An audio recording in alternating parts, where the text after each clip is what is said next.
सुप्रभात प्यारे बच्चों। आज इस कक्षा के अंदर हम अनुच्छेद लेखन की परिभाषा के बारे में जानेंगे तथा अनुच्छेद लेखन किसे कहते हैं उसे समझने का प्रयास करेंगे। किसी एक भाव या विचार को व्यक्त करने के लिए लिखे गए संबंध और लघु वाक्य समूह को अनुच्छेद लेखन कहते हैं। अर्थात जब भी हम कोई अपने भाव या विचार, अपने मन की बातों को व्यक्त करते हैं और उन्हें व्यक्त करने के लिए हम छोटे छोटे वाक्यों का प्रयोग करते हैं, लेकिन अर्थपूर्ण वाक्यों का प्रयोग करते हैं, तो उन वाक्यों के समूह को हम अनुच्छेद लेखन कहते हैं। दूसरे शब्दों में यदि बच्चे हम इसे समझें तो किसी घटना, दृश्य या विषय को संक्षिप्त अर्थात कम शब्दों में किंतु सारभृत अर्थात अर्थपूर्ण ढंग से जिस लेखन शैली में हम इसे प्रस्तुत करते हैं उसे अनुच्छेद लेखन कहते हैं।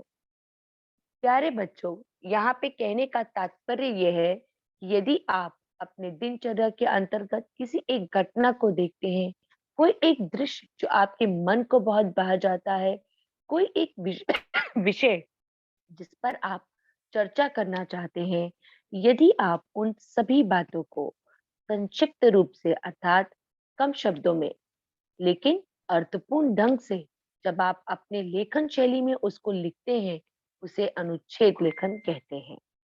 अनुच्छेद यह शब्द अंग्रेजी भाषा के पैराग्राफ शब्द का भी हिंदी प्राय है। जिस प्रकार आप इंग्लिश में पैराग्राफ लिखते हैं, ठीक उसी प्रकार हिंदी में अनुच्छेद लेखन लिखते हैं। अनुच्छेद निबंध का संक्षिप्त रूप होता है। प्यारे बच्चों, आप सभी ने निबंध तो लिखा ही होगा।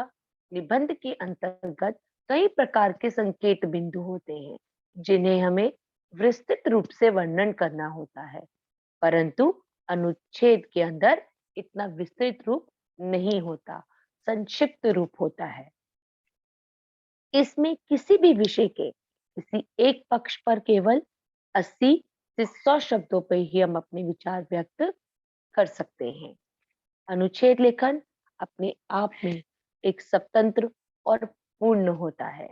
अनुच्छेद लेखन का मुख्य विचार अपने भाव को व्यक्त करना है, जो भाव न केवल आरंभ में ही रहता है बल्कि अंत तक रहता है।